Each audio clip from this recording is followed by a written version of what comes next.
Praise the lord. ఎడార్ల సెలయేర్లు February 4. దేశము యొక్క ఉన్నత స్థలముల మీద నేను నిన్నెక్కించెదను. యెషయా 58:14.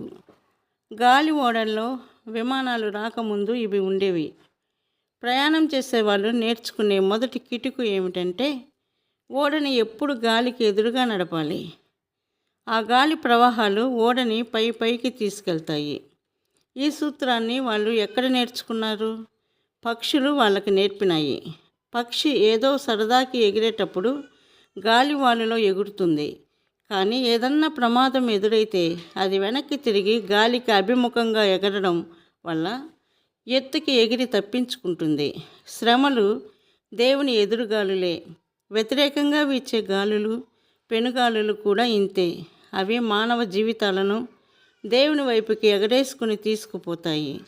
ఎండాకాలంలో కొన్ని రోజులు చాలా ఒక్కగా ఉండి ఆకైనా కదలక ఊపిరి తీసుకోవడమే కష్టమైనట్టుగా ఉంటుంది. అయితే దూరాన నీలాకాశంలో చిన్న మబ్బు కనిపిస్తుంది. అది పెరిగి పెద్దదై ఆకాశమంతా కమ్ముకుంటుంది. గాలివాన, మెరుపులు, ఉరుములు వ్యాపిస్తాయి. భూమంతటిని తుఫాను కమ్ముకుంటుంది. వాతావరణమంతా మంచు కడిగిన మల్లెపువ్వులా అవుతుంది. గాలి కొత్త జీవంతో ఉట్టిపడుతుంది. ప్రపంచమంతా నవనవలాడుతూ కనిపిస్తుంది. మానవ జీవితం కూడా ఈ పద్ధతిలోనే నడుస్తుంది.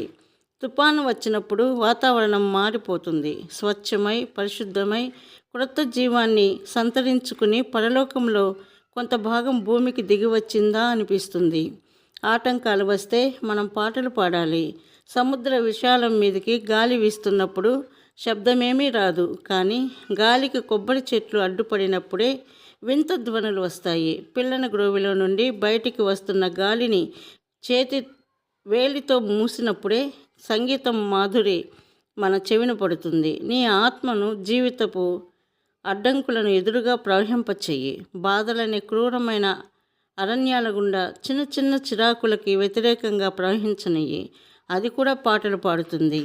గాలిలో ఊగుతూ ఆలవోకగా కొమ్మపై దిగుతుంటే, బరువుకి కొమ్మ విరిగి పడుతుంటే పక్షికి తెలిసిపోతుంది తను క్షేమంగా ఎగిరిపోగలనని, తనకి రెక్కలున్నాయని.